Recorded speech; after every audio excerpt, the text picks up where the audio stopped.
হৈছে আমাৰ অসমৰ সকলোৰে মৰমৰ জনপ্ৰিয় অভিনেত্ৰী বৰষাৰাণী বিষয়া। বৰষাৰাণী বিষয়া যেতিয়া ভাস্কৰ বৰুৱাৰ লগত বিবাহত আবদ্ধ হ'ল তেতিয়াই চৰ্চা লাভ কৰিল পুনৰ বৰষাৰাণী বিষয়াই।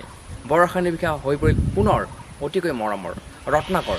তেওঁৰ এখন বিশেষ চিনেমা, যিখন চিনেমাৰ জৰিয়তে তেখেত আৰু বেছি আগতকৈ জনপ্ৰিয়তা লাভ কৰিব পাৰিছিল।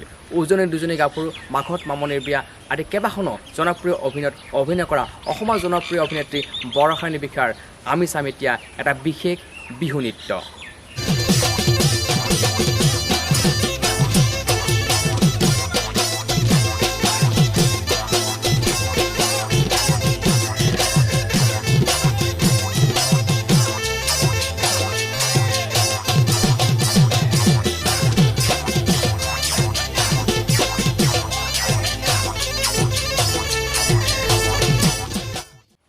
বৰষাৰাণী বিষয়া এগৰাকী অভিনেত্ৰী নহয়, তেওঁ ভাল বিহুও নাচে। তাৰ প্ৰমাণ আমি বিভিন্ন ভিডিঅ'ৰ জৰিয়তে, বিভিন্ন অনুষ্ঠানৰ জৰিয়তে আমি অসমবাসীয়ে পাইছোঁ।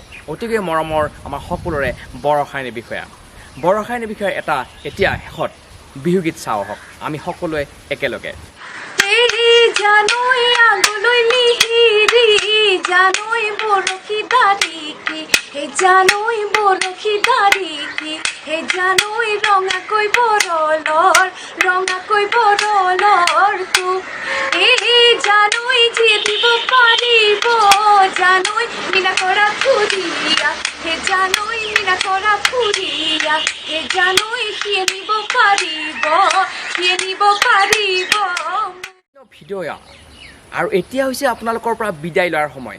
আৰু এনেকুৱা ধৰণৰ বিভিন্ন ভিডিঅ' এই বিশেষ ইউটিউব চেনেলটোৰ জৰিয়তে আপোনালোকৰ বাবে লৈ আহিম। গতিকে এই বিশেষ নতুন ইউটিউব চেনেলটো যদিহে ছাবস্ক্ৰাইব কৰা নাই, ছাবস্ক্ৰাইব কৰিব, লাইক কৰিব আৰু ভাল লাগিলে শ্বেয়াৰ আৰু কমেণ্ট কৰিবলৈ একেবাৰে নাপাহৰিব।